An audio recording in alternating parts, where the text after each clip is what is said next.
नमस्कार, मैं अल्लामा गज़ाली। इस वक्त मौजूद हैं अररिया के पूर्व सांसद व अररिया से एनडीए से टिकट लेकर आ चुके अररिया। आप देख पा रहे होंगे कि बिल्कुल इनके निज आवास पर, प्रदीप कुमार सिंह के निज आवास पर यहाँ पर लोगों का भीड़ लगी हुई है और मिठाई खिला रहे हैं, शायद आशीर्वाद दे रहे हैं जीत की। इस वक्त हमारे साथ ये बने हुए हैं, इनसे पूछते हैं सर कब नामांकन पर्चा दाखिल करेंगे, क्या तैयारी है आपकी चुनाव को लेकर के? नामांकन का डेट आज तय होगा। हम अपने जो कुल गुरु हैं, हमारे जो पंडित हैं, पंडित जी, वो आज बताएंगे और नामांकन का डेट आज ही तय होना है कि किस तारीख को हमारा नामांकन होगा। दिन और तारीख देखकर मुहूर्त बना के नामांकन होगा। सर लगातार 2 बार आप चुनाव हारे, लोकसभा चुनाव हारने के बावजूद भी टिकट दिया पार्टी ने आपको।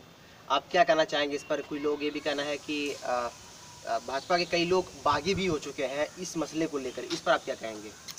सबसे पहले तो मैं पार्टी के प्रदेश और देश के नेतृत्व का मैं आभार व्यक्त करता हूँ कि लगातार मेरे पर पार्टी ने आस्था जताई है। इसके लिए अपने दिल की गहराइयों से तमाम देश और प्रदेश के नेतृत्व को, भारतीय जनता पार्टी के एनडीए गठबंधन को मैं आभार व्यक्त करता हूँ। दूसरी बात कि चुनाव में तो कभी भी नहीं हारा। पिछले मरतबे भी 4.5 लाख वोट हमें अररिया की जनता दिया और कहीं न कहीं भूल और चूक हुई है, जो गलती दोबारा नहीं होगी। जोकी हाट के अंदर भारी पैमाने पे बोकस वोट हुआ था। लोकसभा चुनाव में 1,70,000 वोटिंग हुआ और विधानसभा के चुनाव में 1,40,000 वोट पोल होता है 3 महीने के बाद। इस तरह का कई बातें हैं और उपचुनाव था। उपचुनाव में कहीं न कहीं कार्यकर्ता हम लोगों से भूल हुई, मिस हुआ, लेकिन मुझे नहीं लगता है कि जनता ने मुझे हराई थी। सर इस बार भी कई लोग बागी हो गए हैं, भाजपा के नेता हैं, जमीनी नेता हैं, वो आपके टिकट मिलने पे नाराज हैं वो लोग, इस पर आप क्या कहेंगे? हमारे पार्टी में कोई दागी बागी नहीं है। आपको मैं बता देता हूं कि हमारी पार्टी का जनादेश साख बढ़ा है। कई लोग पार्टी के उम्मीदवार होते हैं कि हमको भी टिकट चाहिए। दल के अंदर काम करता है तो सबको इच्छा होती है ना कि हमको टिकट मिले। तो टिकट तो एक ही आदमी को मिलना है। आप नामांकन होने दीजिए, कोई दागी और बागी नहीं रहेगा। एनडीए गठबंधन एक है, भाजपा गठबंधन सब एक है हम लोग, और सब मिल करके नरेंद्र मोदी को पुनः प्रधानमंत्री बनावे, इसके लिए चुनाव लड़ेंगे। सर भाजपा के पूर्व जिलाध्यक्ष चंद्रशेखर सिंह बब्बन जी चुनावी दंगल में आ रहे हैं और लोगों का ये भी कहना है कि भाजपा के वोट पर सेंधमारी करेंगे, इस पर आप क्या कहेंगे? मेरे ख्याल से चंद्रशेखर सिंह बब्बन जी बहुत अच्छे आदमी हैं। भाजपा के जिलाध्यक्ष 2 बार रहे हैं। निश्चित रूप से वह चुनाव नहीं लड़ेंगे, ऐसा मुझे उम्मीद है। आज से कल तक में नामांकन होने तो दीजिए। अभी नामांकन होगा, नामांकन विड्रॉल लोग करेंगे तो दुखी मन कोई नहीं है। होता है कि हमें टिकट नहीं मिला, हमें नहीं मिला, इस तरह का सभी पार्टियों में होती है। हमको नहीं लगता है कि वो कहीं विरोध में जाएंगे। नामांकन होने दीजिए, विड्रॉल होने दीजिए। एक भी भाजपा में कहीं कोई बागी नहीं है। ठीक है भाजपा, लेकिन एनडीए घटक दल की बात करें सर, जदयू से कई लोग रेस में थे टिकट लेने के लिए। शगुफ्ता अजीम, शत्रुघ्न मंडल, दीगर कई लोग नाम आ रहा था, उनका नाम आ रहा था, लेकिन टिकट नहीं मिलने से वो लोग नाराज चल रहे हैं, मायूसी छाई हुई है, सन्नाटा पसरा उनके घर पर। आपका क्या कहेंगे इस पर? नहीं, कोई सन्नाटा नहीं है, ये आप बोल रहे हैं और हमको लगता है कि आप देखिएगा नामांकन में सब रहेंगे, सभी चेहरे हमारे साथ हैं, सब लोगों से हमारी बात हो रही है।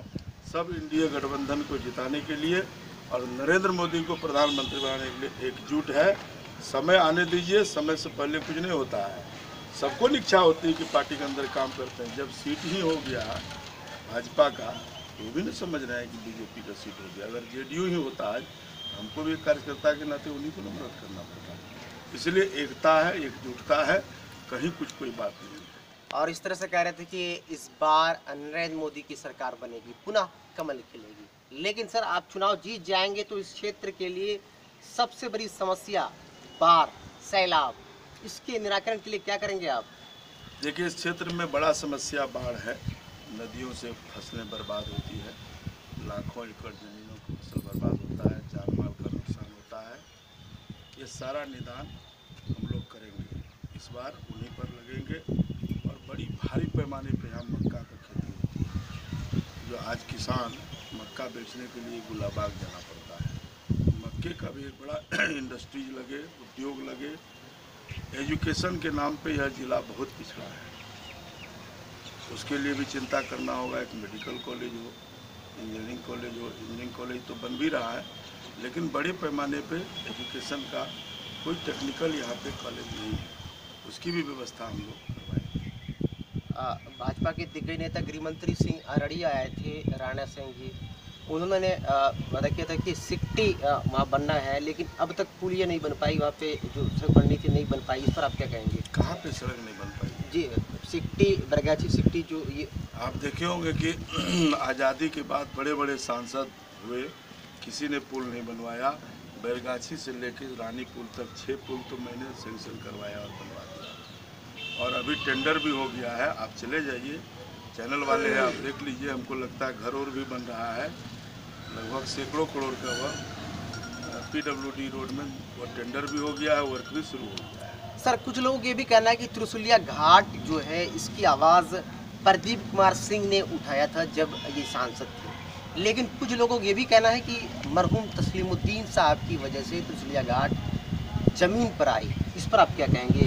इनका श्रेय आप देखिए, एक दिन में कुछ नहीं होता है। इसका DPR भी मेरे घर में पड़ा हुआ है, टेंडर भी हो गया था, शिलान्यास नहीं हो सका, लास्ट कारण में आचार संहिता लग गया। 3-4 महीने में चुनाव जीतने के बाद ही शिलान्यास हो गया। 4 महीने में तो DPR भी नहीं बनता है 6 महीने में। तो 3 साल पहले से हम लगे हुए थे। 6 नदियों में पुल सेंक्शन हुआ है, 7, ये सब मैंने करवाया है। और इस तरह से एक बड़ी खबर कह सकते हैं कि लोगों के बीच एक भ्रम बनी हुई थी। मरहूम तस्लीमुद्दीन साहब ने त्रिशूलिया घाट के लिए कार्य किया, उन्होंने आवाज़ उठाई, लेकिन एक चीज़ स्पष्ट हुआ जिले की पूर्व सांसद प्रदीप सिंह ने खुलासा किया कि मैंने इसके लिए आवाज़ उठाई थी, बहुत मेहनत किया था। आप बने रहे इंडस्ट्री के साथ, मैं लामा गजली, कैमरामैन चंदन के साथ।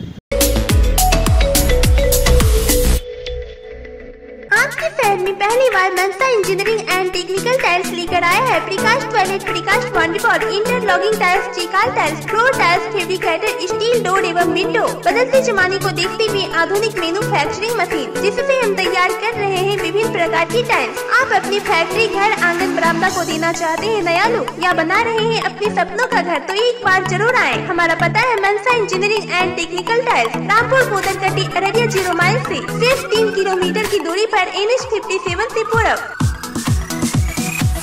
अगर आप अपने घर, आंगन, किचन, बरामदा को देना चाहते हैं नया लुक, या आप बना रहे हैं अपने सपनों का घर, तो एक बार जरूर आएं। आपके शहर में पहली बार हैजा सीमेंट आर्टिकल्स लेकर आया है इंटरलॉकिंग टाइल, प्रकाश बाउंड्री और चिकाल टाइल। बदलते जमाने को देखते हुए आधुनिक मैन्युफैक्चरिंग मशीन, जिससे तैयार कर रही है विभिन्न प्रकार की टाइल। हमारा पता है हैजा सीमेंट आर्टिकल, टोल टैक्स से 4 किलोमीटर की दूरी पर, फॉरबिसगंज रोड, डोरिया, सोनापुर, अररिया।